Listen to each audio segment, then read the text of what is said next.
한해는 정말 오직 예수밖에 없습니다 라는 고백으로 그 이름을 선포하고 증거하는 증인의 삶이 되시기를 주님의 이름으로 축원을 드립니다. 그래서 우리의 목표가 있습니다. 바로 복음을 전파하는 삶입니다. 우리의 표이지요. 그리고 우리의 분명한 목표가 있습니다. 우리 119 함께 고백하며 또 말씀 앞으로 나아가도록 하겠습니다. 119 한 사람이 한 영혼을 구원하기. 아멘. 오직 예수, 우리가 받은 이 은혜를 우리 이웃에게 증거하여 그들도 예수를 알고 예수님을 믿어 구원받고 참 행복한 삶을 살아가도록 우리가 구원의 문을 활짝 열어주는 하나님의 일꾼들 되시기를 주님의 이름으로 축원을 드립니다. 오직 예수님, 그분은 우리를 위하여 이 땅에 오셨고 우리를 위하여 십자가를 지셨고 우리를 위하여 부활 승천하셨지요. 오늘 본문 누가복음 19장은 사실 화려한 조명을 받는 중심 내용이 있습니다. 그것은 바로 예수님의 예루살렘 입성입니다. 그래서 한 주석가는 누가복음 19장 전체 제목을 이렇게 기록하였습니다. 인자의 예루살렘 입성. 바로 예루살렘 입성, 우리를 위하여 주님은 이 구원의 마지막 퍼즐을 맞추어 갑니다. 그렇게 우리를 위하여 이 땅에 오셨고 인자의 삶을 사셨고 공생애를 시작하며 마지막 구원의 퍼즐을 완성하고자 예수님은 예루살렘 성으로 나아가십니다. 그 나아가심에 있어서 그분은 예언된 그 구약에 예언된 또 말씀을 성취해 가시지요. 즉 예수님의 예루살렘 입성 또한 하나님의 계획 속에 있었습니다. 어떤 하나님의 계획이 있었습니까? 바로 아무도 타지 않는 어린 나귀를 타고 예루살렘에 입성하셨다라는 것입니다. 이처럼 인류를 구원하기 위하여 가는 그 길도 오래된 예언대로 그 계획대로 준비되었고 이루어져 가고 있는 것이지요.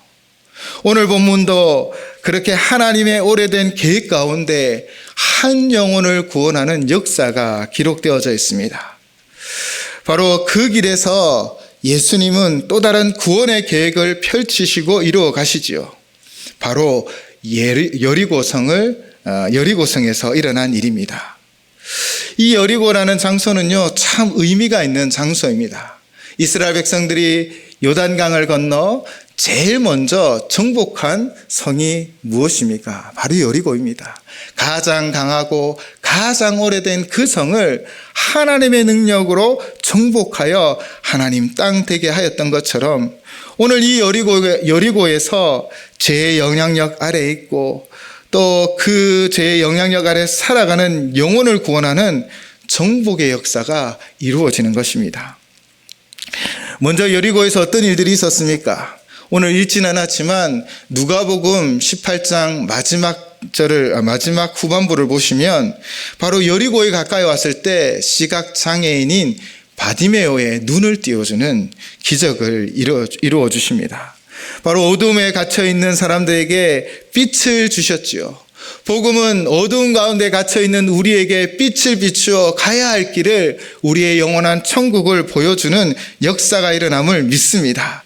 또한 두 번째, 바로 여리고의 역사, 바로 오늘 본문에 삭개오를 구원하는 역사가 기록되어져 있습니다.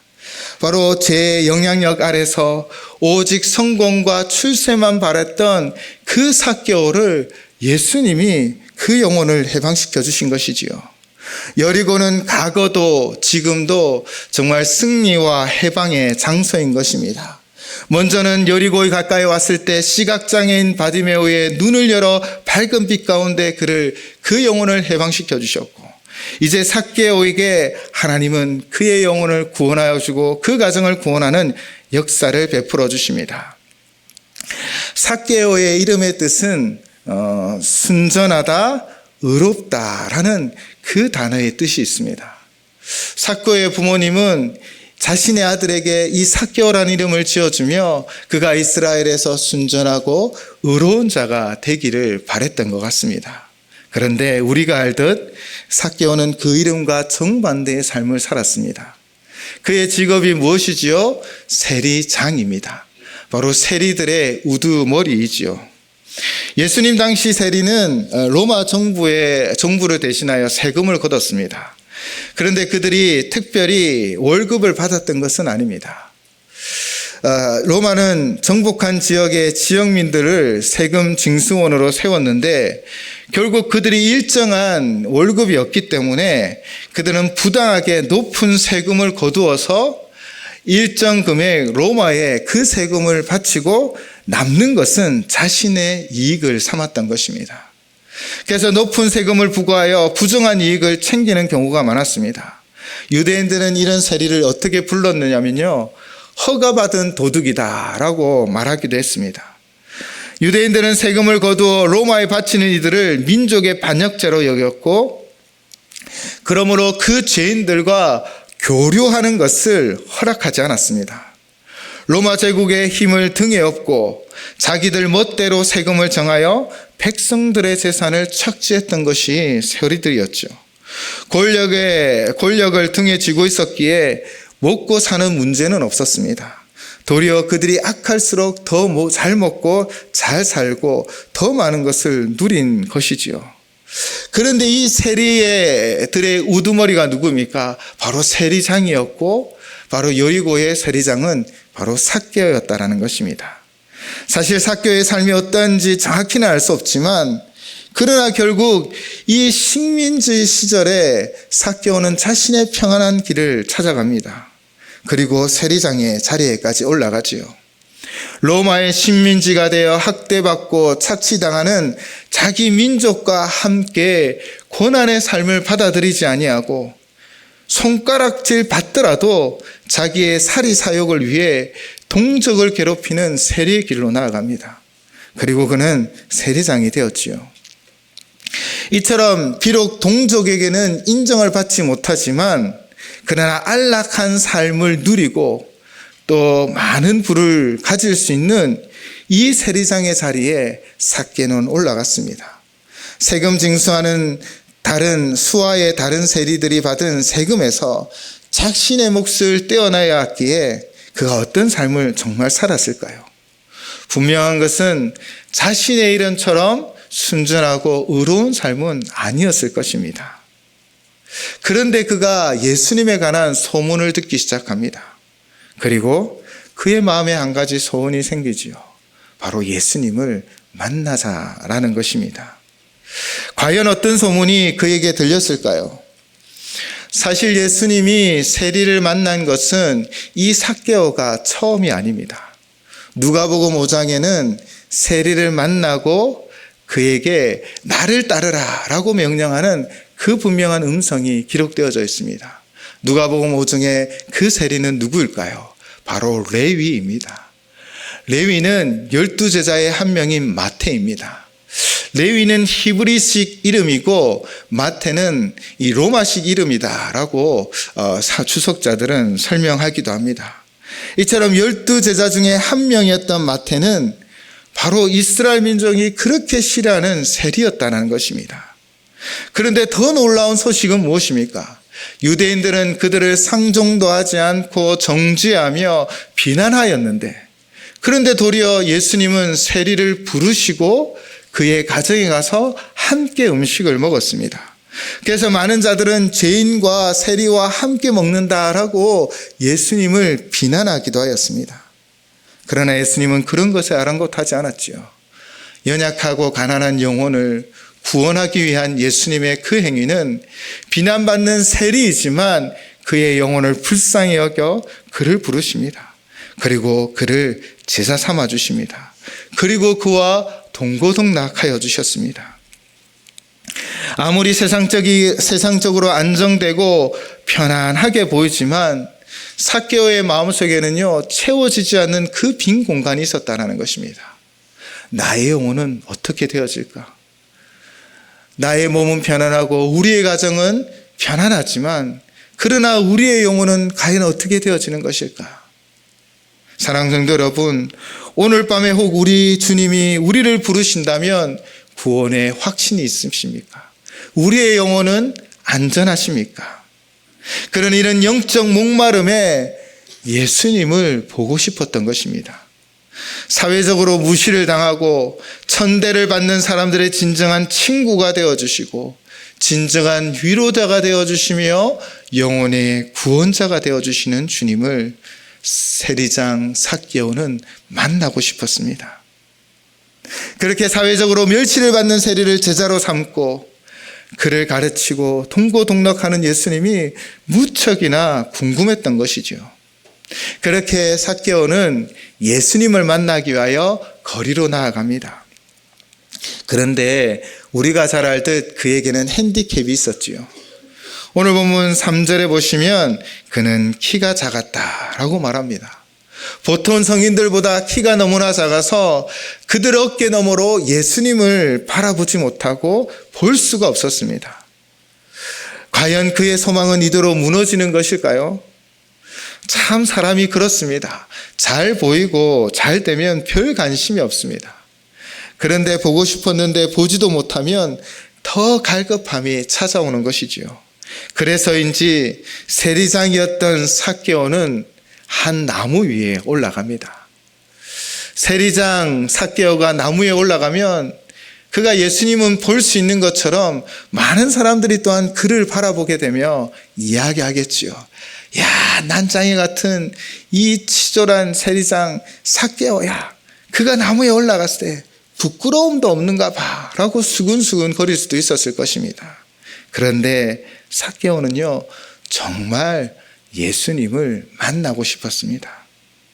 4절에 보면 그는 앞으로 달려가 보기 위하여 돌무화과 나무에 올라갔답니다.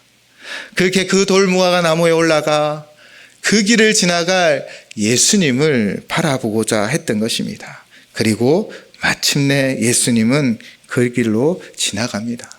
그리고 아무도 상상하지 못했던 일들이 삭개오조차도 상상하지 못했고 기대하지 못했던 일이 그 인생 가운데 펼쳐집니다. 바로 예수님이 그곳에 이르렀을 때 예수님은 그 삭개오를 바라보며 이렇게 말합니다. 삭개오야, 내려오라. 내가 오늘 내 집에 유하여야 하겠다. 삭개오야 라고 그의 이름을 불러주시는 것입니다. 오늘 이 본문을 통해 우리는 예수님의 능력을 발견할 수 있습니다. 예수님이 어떤 능력을 가지고 계셨습니까? 모든 것을 알고 계신 분이 바로 우리 예수님이십니다. 그분이 삭개오의 이름을 부릅니다. 삭개오야, 속히 내려오라. 그 이름을 부른다라는 것은 그를 알고 있다는 것입니다. 삭개오는 한 번도 예수님을 만나본 적이 없고 서로 연락도 한 적이 없습니다. 소통도 연락도 관계도 없는 사이입니다. 그런데 예수님은 삭개오를 알고 있었습니다. 그리고 그를 부르는 것입니다. 가끔 설교하시는 분들이 이런 표현을 합니다. 사랑하는 성도 여러분. 그런데 외부 강사가 처음 교회에 와서 이런 표현을 사용한다면 물론 우리는 너무나 익숙한 표현이고 교회 속 표현이라서 또 상투적인 표현이라서 아무 생각 없이 받아들일 수도 있습니다. 그런데 혹시 이런 마음으로 받아들이는 분도 있지 않을까요? 언제 봤다고 사랑하는 성도라고 말하는 거야 라고 생각할 수도 있지 않을까라는 생각이 들었습니다. 저도 모든 이 말씀을 이렇게 표현하는 사람들의 생각이 정확히 무엇인지 알지 못하지만 이 말에는 이런 의미가 담겨 있습니다. 화자, 즉 설교자는요, 내가 사랑하는 성도 여러분이라고 표현하는 것이 아닙니다. 바로 하나님이 사랑하는 성도 여러분이라고 고백하는 것이지요. 때로는 우리가 교회에 와서 예배만 드리고 가실 수도 있습니다. 각자의 상황과 형편이 그렇지요. 또한 오늘도 몸이 불편해서 이 자리에 함께 예배드리지 못하고 인터넷으로 함께 예배드리는 분들도 있을 것입니다. 여러분의 상황과 형편을 저는 다 모릅니다. 그런데 하나님은 다 알고 계십니다. 그 하나님이 누구보다 여러분을 사랑하시며 오늘도 이 자리에 부르신 것입니다. 그래서 바로 여러분은 하나님이 사랑하는 성도 여러분인 것입니다. 이 부름에는 하나님의 사랑이 담겨 있지요. 오늘 삭개오를 부르는 예수님의 그 음성에도 하나님의 사랑이 담겨 있습니다. 삭개오야, 아무도 그의 이름을 정답게 불러주지 아니하고 아무도 그 앞에서 환한 미소를 짓지 않고 늘 인사는 하는 것지만 속으로는 욕하는 대상이 된 삭개오에게 예수님은 그를 향하여 부르짖다. 그를 향하여 분명히 말씀하시지요.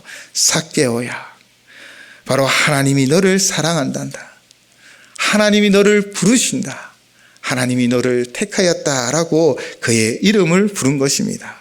삭개오의 키가 작았지 예수님의 키가 작은 것이 아닙니다. 그 누구나 각자의 연약함을 가지고 부족함을 가지고 있습니다. 그러나 주님이 다 아십니다.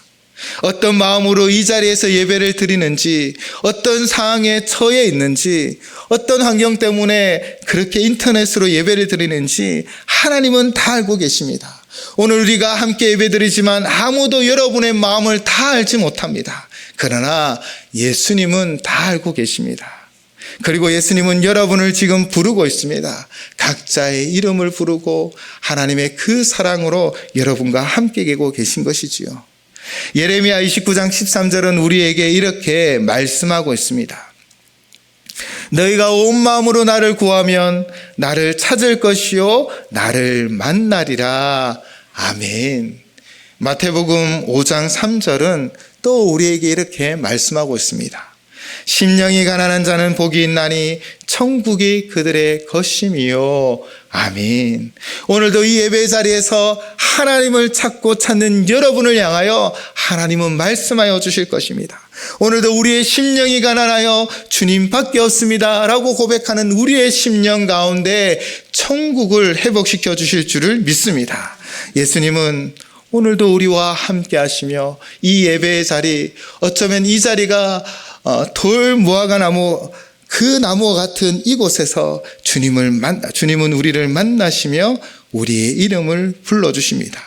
그런데 우리 예수님이요, 삭개오의 이름만 안 것이 아니라 오늘 말씀을 보면 내가 너와 함께 하겠다라고 말씀하십니다. 삭개오야, 속히 내려와, 내가 내 집에 오늘 유하야 하겠다라고 말씀하십니다. 삭개오는 얼마나 기뻤을까요? 6절을 보면 급히 내려와 즐거워하며 예수님을 영접하였습니다. 예수님이 나를 아셔. 아무도 인정해 주지 않고 때로는 그 앞에서는 세리장이기에 아부하기도 하고 인사하지만 그러나 그 속은 욕하는 그들과 다르게 아무도 자신을 인정해 주지 않지만 예수님은 하시고 그의 이름을 부르십니다. 거기에 내 집에 내가 유숙하겠다라고 말씀하십니다. 내 집은 어디입니까? 삭개오의 삶의 터전이지요. 삭개오가 살아가는 곳이요, 사랑하는 이들과 함께하는 곳입니다. 그곳에 예수님이 함께하겠다라고 말씀하십니다. 오늘도 우리를 부르시는 예수님은 우리와 함께 하시기를 말합니다. 예배의 자리만이 아닙니다. 오늘 이 시간만이 아닙니다. 바로 여러분이 살아가는 그 삶의 자리에 내가 함께 하겠다라고 말씀하고 계십니다. 그런데요, 7절을 보시면 주변의 사람들이 수군거리기 시작합니다. 7절의 사람들이 무엇이라고 수군거립니까? 저가 죄인이 집에 유하러 들어갔도다. 저 죄인 세리장 삭개오 집에 간대. 어떻게 예수님이 죄인과 함께 할 수 있어? 라고 말하고 있습니다. 안타깝게도 완전히 틀린 말은 아니지요. 삭개오의 삶이 그 이름처럼 순전하고 의롭지 않았습니다. 욕심도 있고 실수도 있고 잘못도 있었을 것입니다. 그의 삶은 결코 백지장처럼 깨끗하지 않을 것입니다. 그런데 이것을 예수님이 모르셨을까요? 그럼에도 불구하고 주님은 삭개오의 집에 찾아가십니다. 그의 삶의 터전에 함께하여 주십니다. 우리의 삶을, 저의 삶을 주님이 모르실까요? 아니요, 주님은 다 아십니다. 그럼에도 불구하고 지금 예수님은 우리에게 말씀하고 있습니다. 내가 너희와 함께하리라. 우리가 깨끗하고 멋있고 똑똑하고 능력이 있어서가 아닙니다. 살기 위하여 애쓰고 힘쓰고 너무나 치열하게 살아가기에 어쩌면 정리정돈도 되지 않는 우리의 삶의 자리에 그냥 그곳에 예수님이 함께 하시겠다라고 말씀하고 있는 것입니다. 주를 찾고 찾는 자가 주를 만납니다. 가난한 심령으로 주님 앞에 나오는 그 삶의 자리에 주님이 함께하여 주심을 믿습니다. 그래서 우리의 삶이 변화되어지고 우리는 다시 일어나 한 걸음 더 전진할 수 있습니다. 나의 힘, 나의 능력이 아니라 주님이 우리와 함께 하시기 때문입니다. 이렇게 삶에 함께하여 주신 삭개오의 삶에 작고 큰 변화가 일어나기 시작합니다. 수직적인 하나님과의 사랑이 회복되어지자 그는 수평적인 이웃을 향한 긍휼의 마음, 사랑의 마음이 넘쳐나기 시작합니다. 우리는요, 우리의 사랑으로 사랑하는 것 아닙니다. 우리에게 부어주신 그 사랑으로 우리는 사랑하는 것입니다. 그래서 새 계명을 우리에게 주셨지요. 요한복음 13장 34절 말씀입니다. 새 계명을 너희에게 주노니 서로 사랑하라. 내가 너희를 사랑한 것 같이 너희도 서로 사랑하라. 아멘. 예수님이 우리를 환하게 맞아주시며 우리의 이름을 불러주셨듯 우리도 서로 환하게 맞아주며 서로 인사하고 격려하고 위로하고 함께하는 우리의 삶이 되시기를 바랍니다. 나의 것을 함께 나누며 상대방에게 상처 주지 않도록 우리 또한 힘쓰기 바랍니다. 그 당시 삭개오는요, 이 8절을 통해 그의 신앙 고백을 하고 있는 것입니다. 삭개오가 서서 주께 여짜오되 주여 보시옵소서 내 소유의 절반을 가난한 자들에게 주겠사오며 만일 누구의 것을 속여 빼앗는 일이 있으면 내가 내 갑절이나 갖겠나이다. 바로 이 그의 신앙 고백인 것입니다. 이제껏 세상의 것만을 붙잡고 살아왔습니다. 돈이 또 지위가 자신의 영혼을 안전하게 지켜주고 나의 가정을 지켜주고 나의 삶을 지켜줄 것이라고 생각했습니다. 그러나 어쩌면 오를 수 있는 그 세리장의 자리에 갔지만 그의 영혼은 여전히 불안했고 나의 영혼은 어떻게 될까 불안했습니다.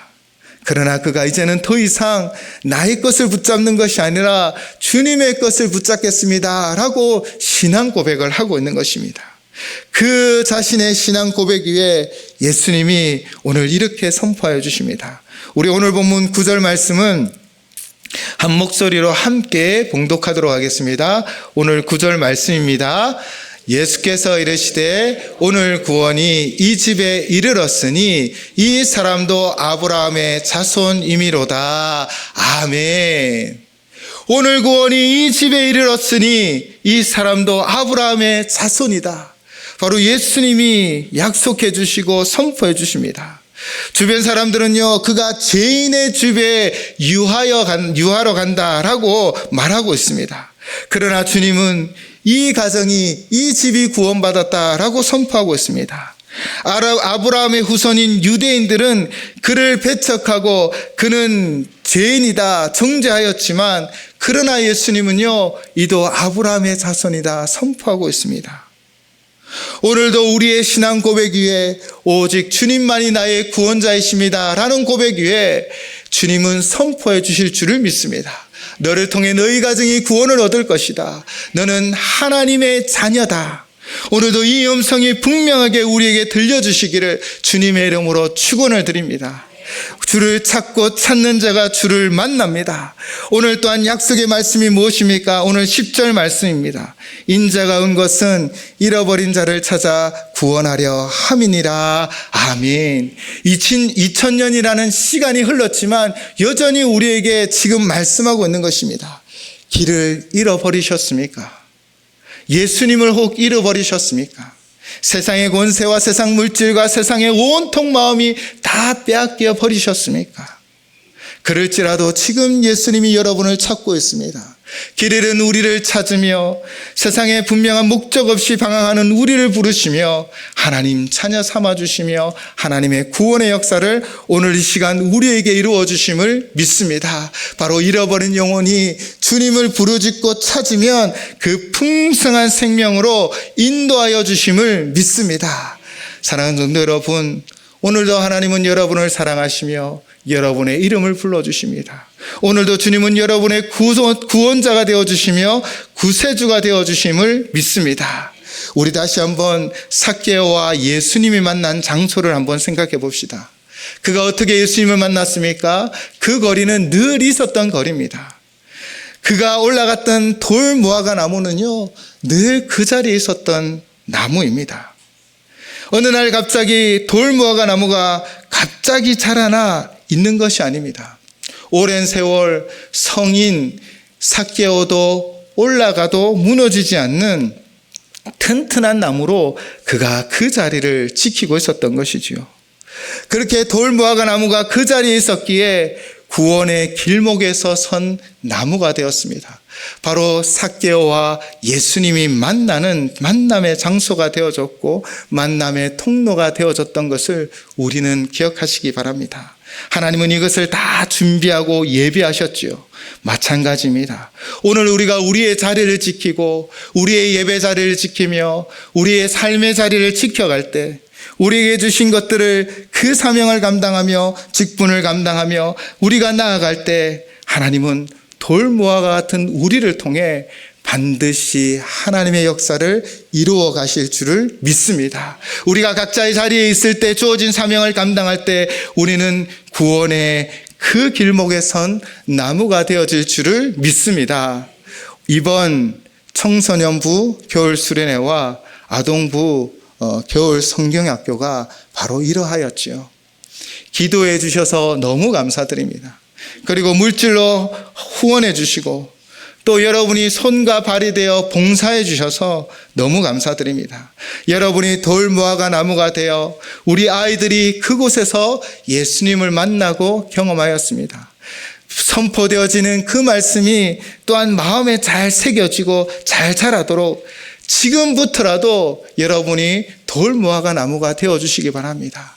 이 자리에서 계속 기도해 주시기 바랍니다. 그러면 그 뿌려진 씨앗이 반드시 자라나 열매를 맺고 변화의 역사가 우리 가운데 이루어질 줄을 믿습니다. 바로 구원의 길목에 선 나무. 때로는 외롭고 때로는 지치지만 때로는 비바람을 다 맞아야 하지만 그러나 오직 하나님을 위하여 주님을 위하여 그 자리를 지켜주시면 하나님의 구원의 역사의 계획 속에서 반드시 여러분을 들어 사용하여 예수의 복음이 전파되는 놀라운 역사가 일어나게 되어질 줄을 믿습니다. 그렇게 구원의 길목에 선 돌무화과 나무가 되시기를 주님의 이름으로 축원을 드립니다. 오늘 이 찬양의 고백으로 마무리를 하려고 합니다. 주께 가오니 날 새롭게 하시고 주의 은혜를 부어 주옵소서.